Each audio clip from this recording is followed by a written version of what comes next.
All right. Can everyone see the PowerPoint here? Excellent. Yes. All righty. So first up, we're going to be hearing from Julie Carrow. She's the Director of Special Events at the Home Builders Association of Durham, Orange, and Chatham Counties in North Carolina.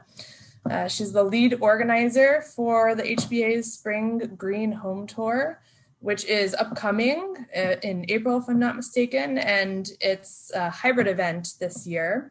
Last year it was virtual. So without further ado, Julie, if you want to take it away, I will get going with the slides here. All right, sounds good. Well, thank you, Anna, for having me. I am happy to share what I've learned over the last few years as the person responsible for the Green Home Tour for the Home Builders Association of Durham, Orange, and Chatham Counties in North Carolina. Can y'all hear me okay? Can you guys hear me? Yeah, you sound great. Okay, good. Sorry, I meant to do that before I started. I've been with HBA for about 23 years, I believe, and I have planned the Green Home Tour for the last 5 or 6 years. We have a great committee of member volunteers that help me plan and execute the event. And we usually start planning it in fall for a late spring event. As you can see on the screen, that this year's event is April 24th and 25th and May 1st and 2nd. So this is our 16th year of doing the Green Home Tour. It was an event that was started by a council that we formed called the High Performance Building Council, which is a joint council of our HBA and the Raleigh-Wake County HBA. This is a free event. We don't charge for people to attend it, and it's self-guided. They can start where they want and see as many houses as they want throughout our 4 counties. We've had anywhere between 15 and 30 something homes on the tour over the years. Traffic for the homes has really depended on several things. Location, of course, because it's such a broad area with the triangle. We have some homes that are out in the country, and then there's some that are within the city limits, several in different subdivisions, and that always helps if there's more than one to get additional traffic.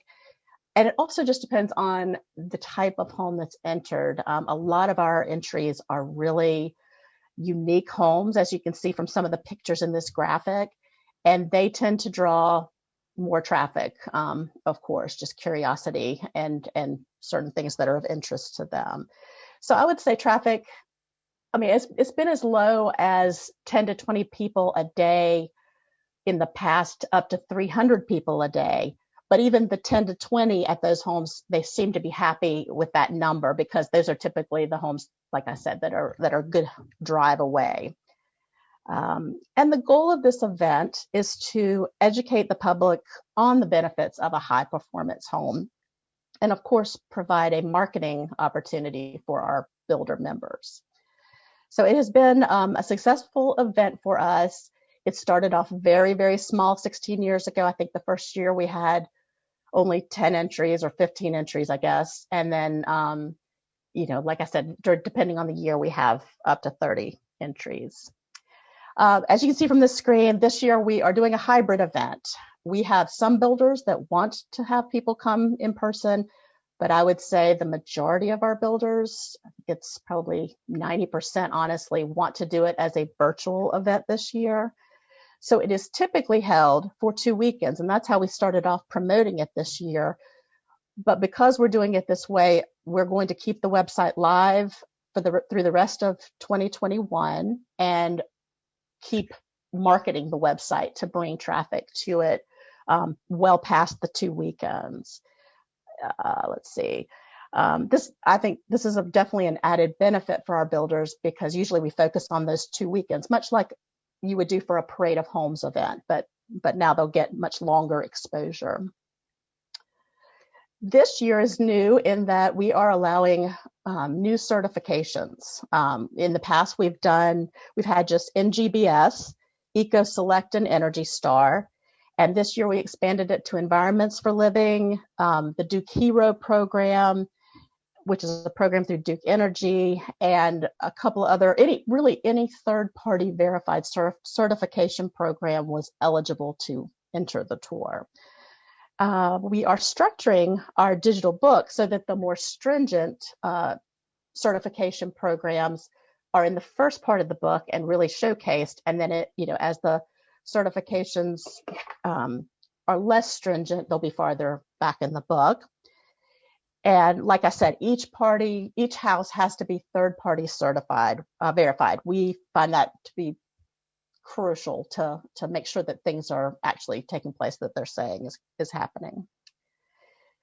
And then the next slide, to be on the tour, a builder, of course, must be a member of one of our associations, Durham, Orange, and Chatham, or Raleigh Wake. And so our early promotions put it to our members through everything that goes out. We promote it to let them know about the deadlines. But of course, there are builders that are not members of our association. And so we rely on social media to promote to those builders. We rely on our members, associate members who may work with some of these builders to help us get the word out about it. And then we also work with the raters in our area who work with builders that aren't members to help promote this event and encourage them to join the HBA and be on the tour. Right now we have a member called Southern Energy Management who is a rater, and they are an active member of ours, and they are really helpful in reaching new builders that have not joined the HBA yet, but are certifying homes. So that is a wonderful partnership that we have established with them. And of course, our Home Building Council, High Performance Building Council, has many associate members that provide services and materials to builders who are certifying homes. And so they are very helpful as well. With any event, you have to recruit sponsors. And so we, to meet our budget goal and support our ad campaign, we do recruit our sponsors. We currently have 4 different sponsorship levels. We have in the past had a few more when we had things like a kickoff party, which I'll get into in a minute. But with the pandemic still going on, we're not sure if we're going to have a kickoff party because that might be too many people in one place to safely gather.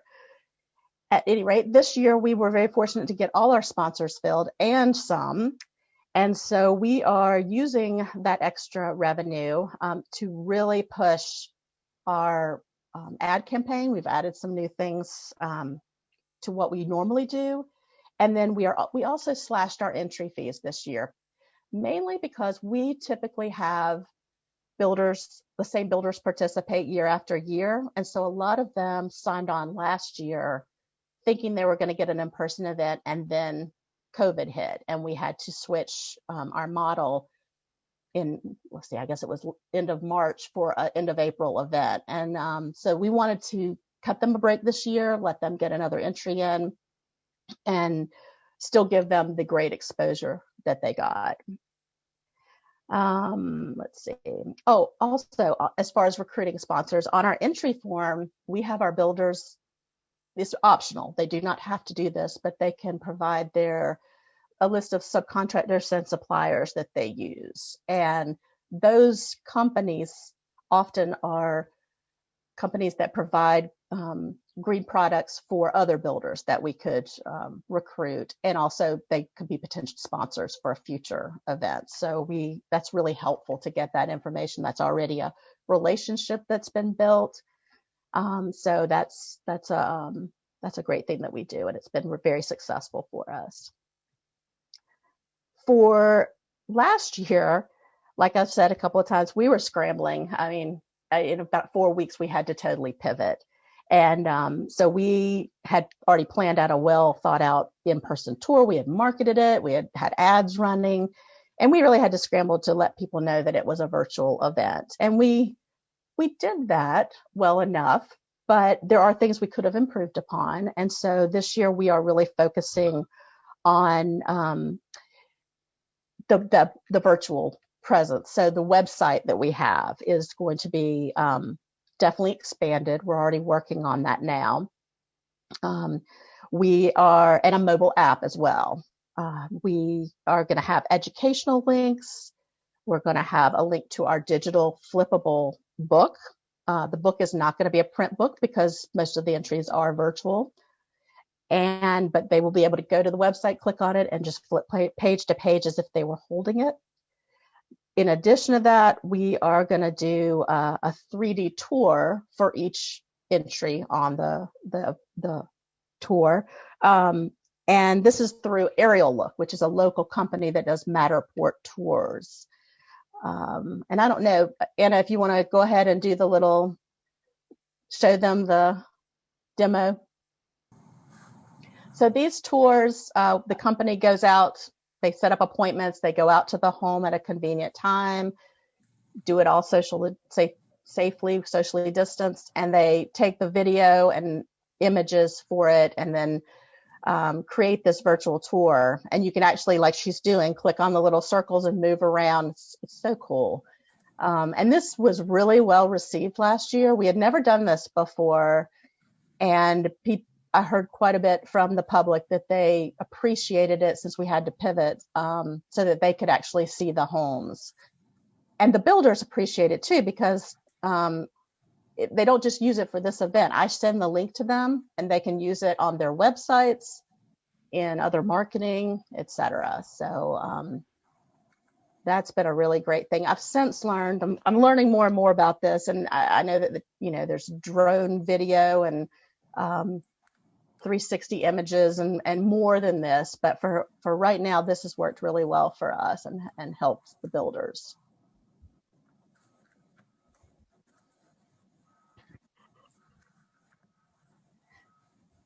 So going back, by using the videos and the link, and we're also going to have links to other resources to educate people on what's great about high performance homes. One thing that I have learned over the years is there's a variety of level of education that people know about green home building. And so there's some people that just are learning about it, and then there's some people that know way more about it than I do, or a lot of people do.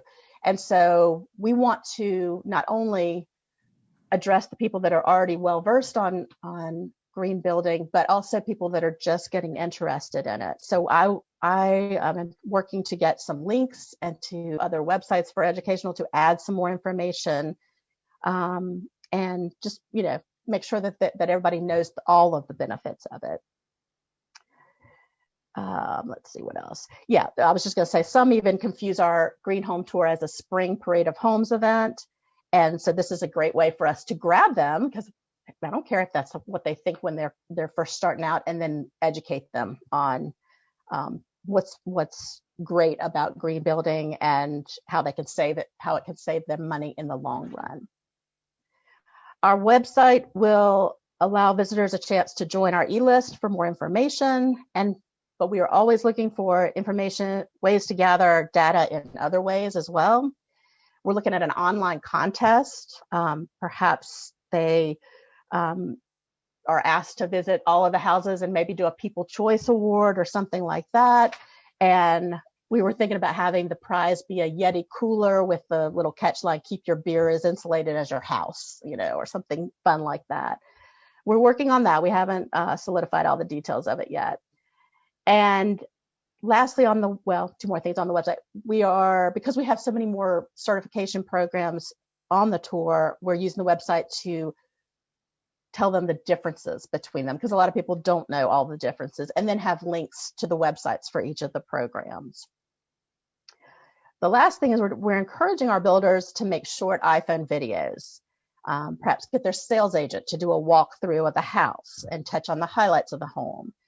And we may post these to the website, and most definitely on our social media with a link to the Green Home Tour website. We feel like this is a key element, since with most of the homes being virtual, they're going to miss the opportunity to speak face to face with the builder. Because for our tour, Green Home Tour, a lot of times the builder is in the house during the 2 weekends. They are the actual builder to answer questions and anything else. And so that's something that I think the public misses when it's a virtual event. Our ad campaign for 2021 will include traditional advertising like print and radio, but we are really focusing on our online campaign. We've always been advertising on Facebook and Google, but we're looking into adding Instagram and Realtor.com and Zillow to that campaign. Our area has a lot of social online event calendars. We always get on those and include a link to the website. And several radio stations and TV stations offer us short interviews for free to promote the tour. Usually I try to get a builder to help with that because, again, it's just nice to get a builder's face out there. Our tour is not big, and so therefore our budget is not as big either. And so we really utilize free opportunities and grassroots opportunities to promote the tour. So being an event planner during a pandemic, I have found to be really hard. We've had to shift with a lot of different things. And 3 lessons that we learned last year with switching from an in-person to a virtual event. Obviously, we need to engage the public more with our website, make it more informative and interactive, more bells and whistles. They want to see the homes in person, and since that's not always possible, we want to provide an added benefit to the website to get them interested enough so that they will reach out to the builders. So let's see, I'm sorry. Yeah, the contest idea is another way, or the keep me in the loop feature to gather info data, a database that I can share with the builders saying this is who came to visit the website. This is who you might want to reach out and say, thank you for visiting the website. And let me tell you a little bit more about my company, and this is what I've got available, etc. The second thing is, I believe the 3D virtual touring is here to stay. We have received, like I said, a lot of positive feedback, and they are especially helpful for distanced buyers that are thinking about moving to our area that can't come here to tour the homes regardless of whether or not there's a pandemic going on. So I think this is something we're going to keep in our budget. I think another thing is that with the pandemic, I know for me, I have really realized how much time I spend driving around to go to different meetings and how much time I've saved by not doing that during the pandemic. And I feel like that also is something other people have felt as well. And so by having the 3D tours on there, they can go through, tour the homes, maybe rule out a home or two that they weren't sure about, or maybe add a couple that they didn't think they would be interested in. So I think that is here to stay. And then the other thing we've learned in the last year is we really have to do a better job of promoting green certification to our own members, to our builder members. The ones that are doing it now and that are involved with other members and share the word about it, we've got them. They're great. But I actually had a builder this year, and he's a fairly young builder, but when I reached out to him, because he's building in a price point that it could be a certified home, even though he's not really certifying it. He's not certifying it right now.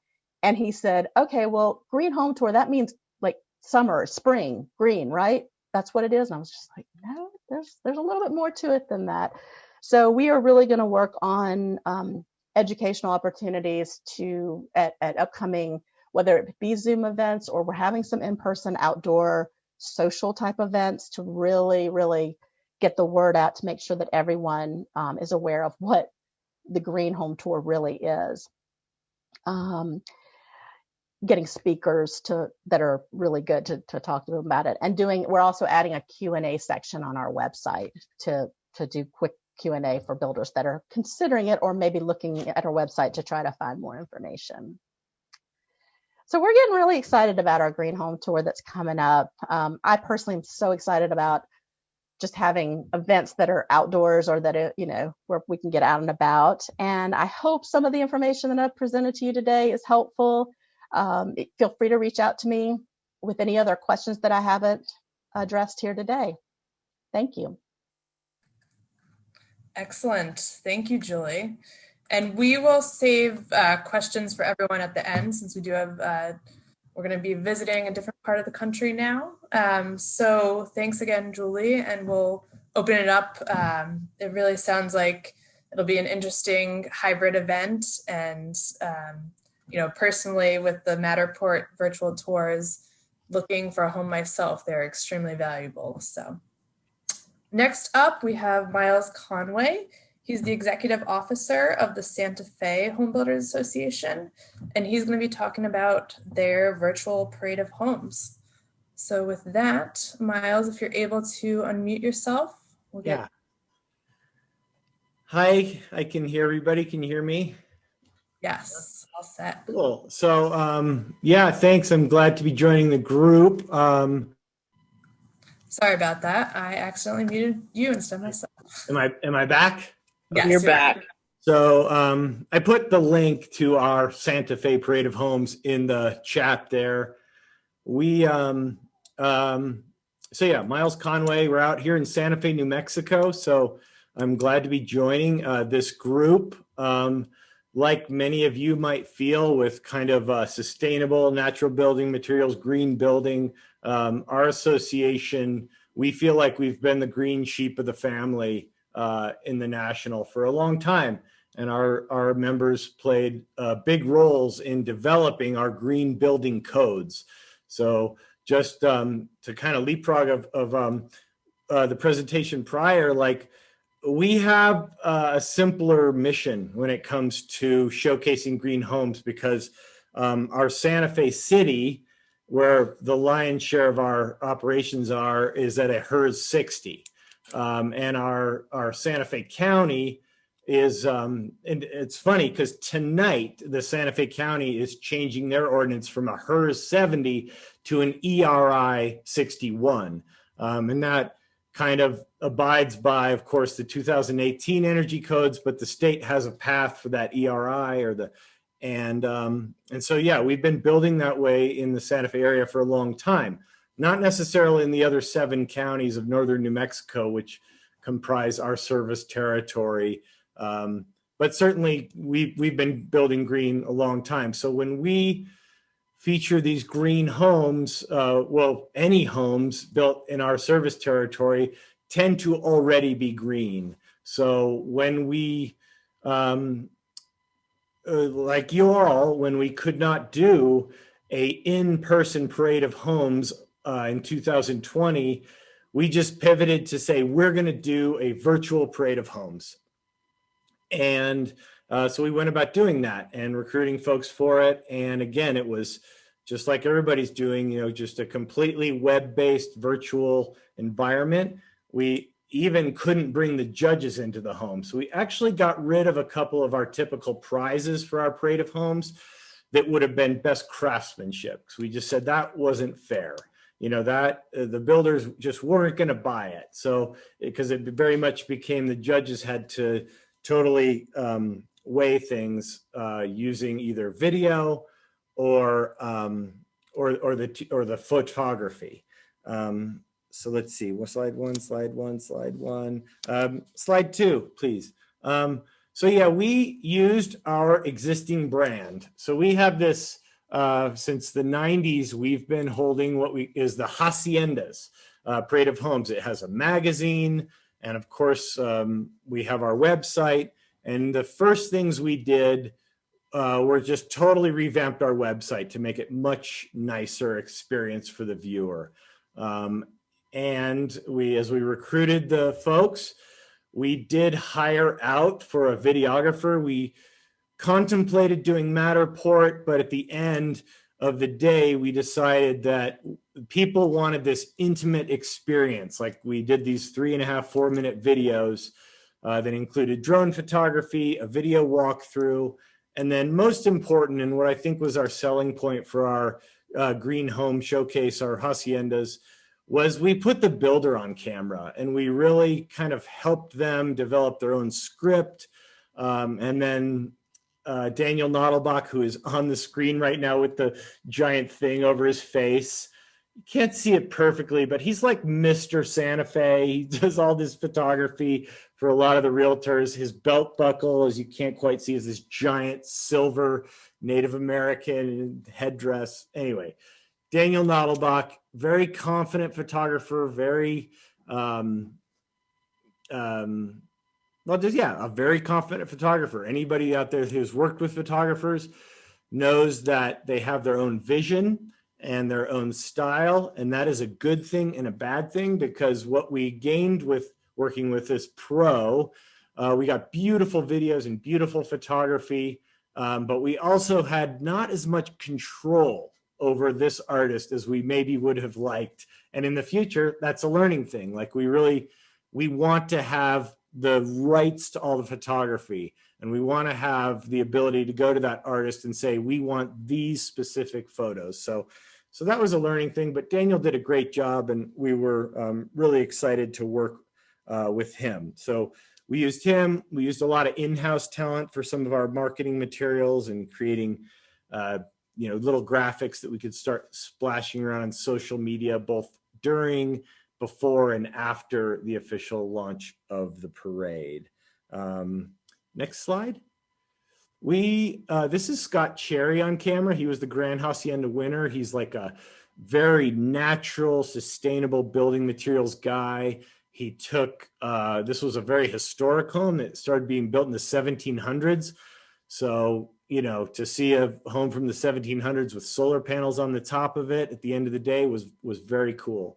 And very difficult to get through our historic review committee at the city of Santa Fe. And so that was kind of part of Scott's script. Like, he kind of gave some shout outs. It became a political act for Scott to mention how important the Historic Review Commission in Santa Fe is, because owning a historic home is like owning a piece of history in a museum.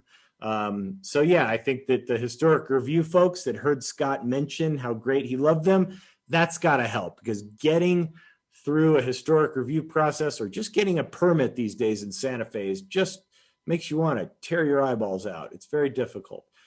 So we featured again through a nice video, through beautiful photography, and to descriptions of the home that highlighted all of the green elements. And let's see, do I have another thing for slide 3 here? Yeah, so the builders really did the writing, and then we helped them kind of tighten it up. And then again, a focus of our showcase was really, a builder becomes like a therapist for a family or somebody that's building their home. And so we really wanted to give these intimate portraits of the builders so that potential clients could see them and they're like, I like them. I want to work with them. I want them to, we wanted the clients to see that they can be comfortable with these builders. And so that was a big stress stress of our whole project. We stressed it rather, was to kind of make people feel comfortable and get to know the builders. Next slide. Again, we scripted it. This is actually the photographer from the Santa Fe, New Mexican, helping us film our invitation video, which we kind of, we did a lot of work on that. We did it all in-house with a volunteer who just had skills in that area. And we did the really beautiful video with the mayor of Santa Fe, and certain of the sponsors of the event got a chance to be on the invitation video. They talked about their business, and then they talked about the parade. This is Laura Gallegos being interviewed. She's from a local bank, and she was a big sponsor. And as you see there, Tanya in the maroon shirt is holding up a cue card. That's kind of how we did it. Because builders are, pretty nervous. And so it was easier for them to read, most of them. Some of them were supernatural and they just did it off the cuff. But most of them needed that cue card, and it was a good move to have that. We just printed it out on giant paper and held it right next to the camera. Ended up looking pretty good. This also, the site here is a beautiful downtown historic hotel in Santa Fe. We invited their sales marketing director to be on camera and be part of the intro video. So we gave away a little bit there to put them in the video, but somebody from that hotel. They were so well spoken. They were great on camera. And then we got this amazing location to do that invitation video. And it just made it more special for our sponsors. They're like, yeah, come on down to the La Fonda Hotel. Instead of coming to our offices and putting them, in a backdrop, we had just a beautiful location. That was enticing for the sponsors to be part of this. And we got the mayor, who for other reasons became incredibly unpopular right when we filmed it, but we left him in the shot anyway in respect to the office. Next slide. One thing that I know that Ms. Stern, you'd asked me, like, how did we use the parade as a recruitment tool? So when your home when you entered the parade, and this is the page that you see here of Pearl Custom Homes, they're kind of a high-end custom builder. There was sort of this hook where the people that worked on the home wanted to be featured right alongside it. And so here you see the architect, the landscape architect, the roofer, the counters, the lighting and tile people. They all had to become members of our association too, and then pay a fairly nominal fee to also be featured right alongside them on the web page. And so this is the lower half of the web page. If you look on that link, you'll see that above this is the video, and then below this you get into the 30 beautiful photographs. And we extended to those featured members, we called them, because Sirquise and Associates, Albright and Lockwood, and Hoops Architects, they became members just so they could be featured alongside this home. And it was a good hook for sure. And then we even invited them to say, you got 100 words, and I'll put that in those little italics on the side of the page. And of course, these are hot links, so that pops them right over to this company's website. So join the parade, they had to join as a member. And then we had that featured member thing, which helped us really stress the team aspect, that it takes a team to make a beautiful home. Next slide. This was where the one place we didn't cut corners. I mean, we spent a lot of money on marketing. On the right-hand side of your screen, these are all just little Canva graphics. If anybody doesn't use Canva, you gotta be using it. It's canva.com. It's a free tool that lives online, and it just is so easy to create really great graphics. So we just had tons of graphics that we just I tried to create new ones like all the time, just in the lead up to the parade, kind of during it, and then after it, just to keep driving people to the page, the Instagram, Facebook, and our website. Our partners were the local newspaper, the Santa Fe New Mexican, who actually had a lot of online savvy by the time the virtual showcase around, and Hutton Broadcasting, radio and multimedia. Then we have our own radio show here. So we kind of exploited all those relationships and tools just to really get it out there. And yeah, we spent many, many thousands of dollars to target not only the region, but we did some research and found out who's moving to Santa Fe and where from. And then we did some targeted ads in those areas, of those cities where people were really migrating away from and to the Santa Fe region. And let's see, anything else on whatever slide I'm on here? No, I think the last slide is just, yeah, the analytics. Like it wasn't like anything went viral, but there were many, many hundreds of views on the videos. We saw a lot of traffic on our website, and we loved sharing that with our sponsors and the builders, and they needed it too, and that helped us, kind of lessons for the future, of what we kind of expect to do next. We are having a hybrid, as my person that presented just before me mentioned. We're planning on an in-person parade in the third week of August. We're kind of planning it on dual tracks with sort of a virtual parade and an in-person parade. Of course, the in-person stuff has to be more heavily governed, so people feel safe with only certain amounts of people in the house at a time, more emphasis on the outdoor gatherings. And then who knows what we're going to be facing. So in August, we're kind of planning on 2 tracks so that we can pivot once again back to our online offering at the last minute if we need to for our 2021 Parade of Homes. I think that's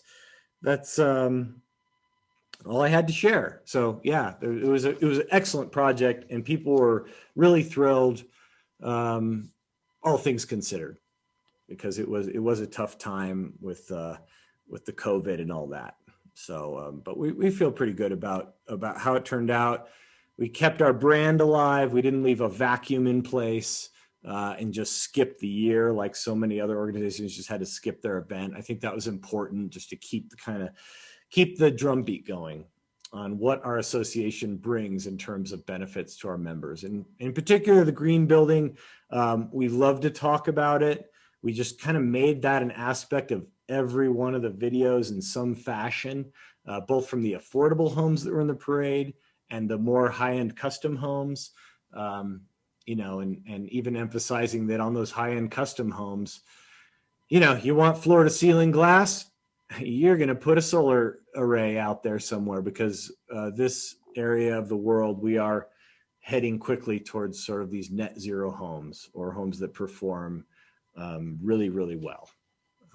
Cool. Thanks. Excellent. Well, thanks, Miles. Again, we'll have time for questions at the very end here, but we're going to move right along, travel to the Northeast. Next up, we have, and last but not least, and apologies, Guy. It's Guy Payne, not Gus Payne. We'll correct that. He is the executive director at the Sustainable Energy Outreach Network, also known as SEON, and they are located out of Brattleboro, Vermont. So we're going to go to the Northeast and take it away, Guy. Again, sorry for the typo there. We'll get you moving with these slides. Okay. Thanks, Anna. I thought first it's probably best to give you a little context as to who we are and where we are, because we're not part of NAHB. SEON was formed in the aftermath for us of Hurricane Irene.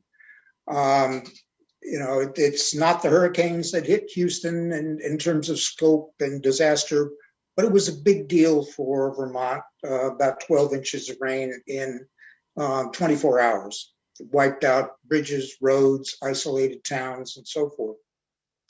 And what happened was, as a result of that, many of the builders and primarily weatherization people came to me and said, Guy, we understand energy efficiency.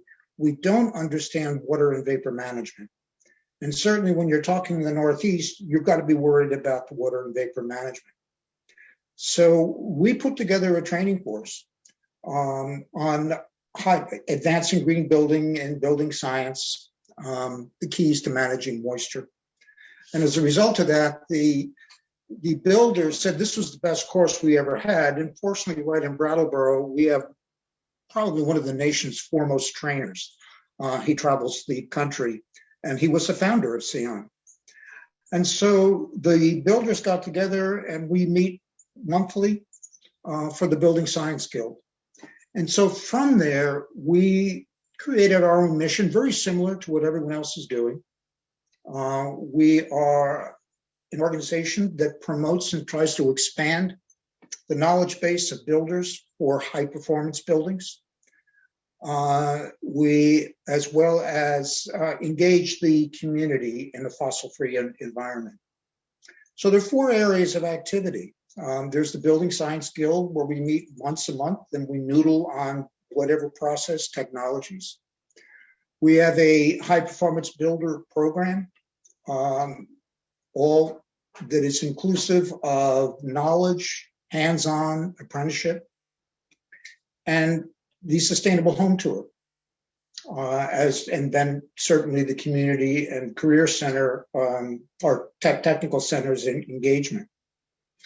Up to this point, for 4 years, up till the pandemic, Our home tours were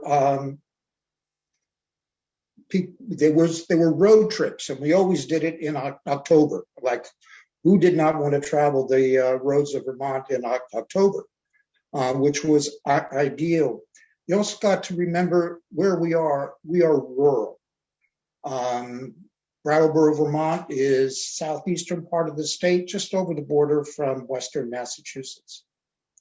So this is not a wealthy area, and our organization is not large. So, keeping in mind, so this presentation is going to be pretty streamlined, because when the pandemic came, I had to let go of our program manager. So we were functioning without a staff. I am doing all volunteer work, and maybe this can apply to areas that are, smaller numbers. We can go to the next slide. So what we did is, our focus, like everyone else, is what can we do about high performance buildings? Well, we wanted to make sure that there were three aspects that were covered. One, certainly, what are the new buildings? Two, what about additions that are going on? And three, what about deep energy retrofits? So every year we've pretty much had a blend of all three of those.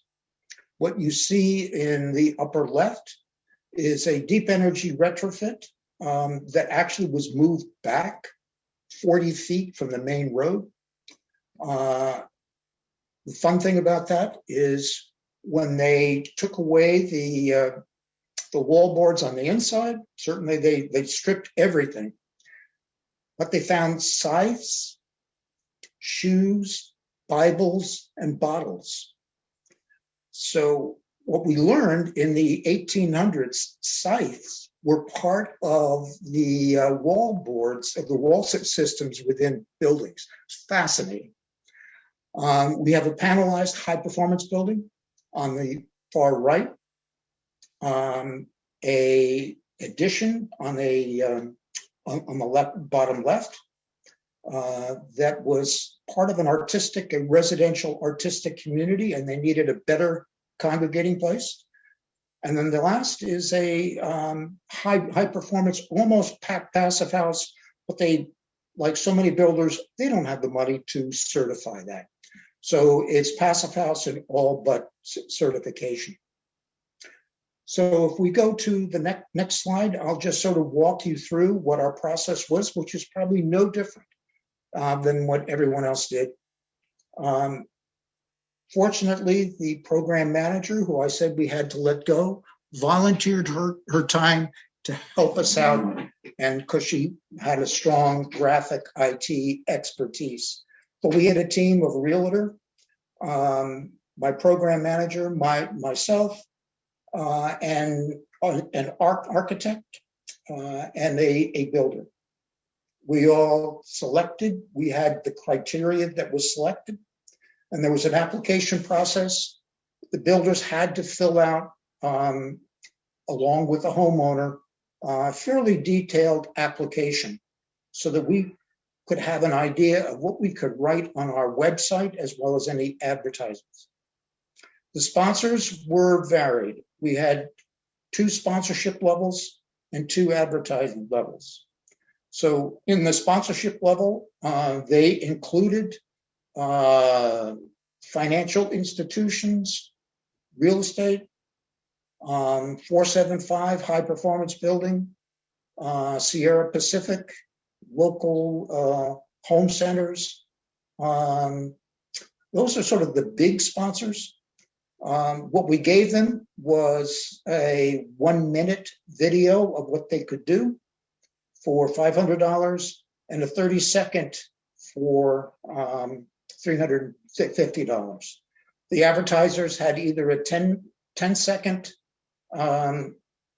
ad or a 20-second ad, and that's sort of who it wound up being. What was fascinating for us is one of the sponsors was Sierra Pacific. They were so pleased with how it was represented. in one of the buildings. Actually, it was that retrofitted farmhouse that became used in their national marketing program. We noodled for a while as to how we're going to pull this off. We finally decided that we need a videographer like everyone else has done, but the builders wrote the script. Our program manager refined that script, worked with them. They took all the pictures. So they did the filming and then wrote the script based on that script.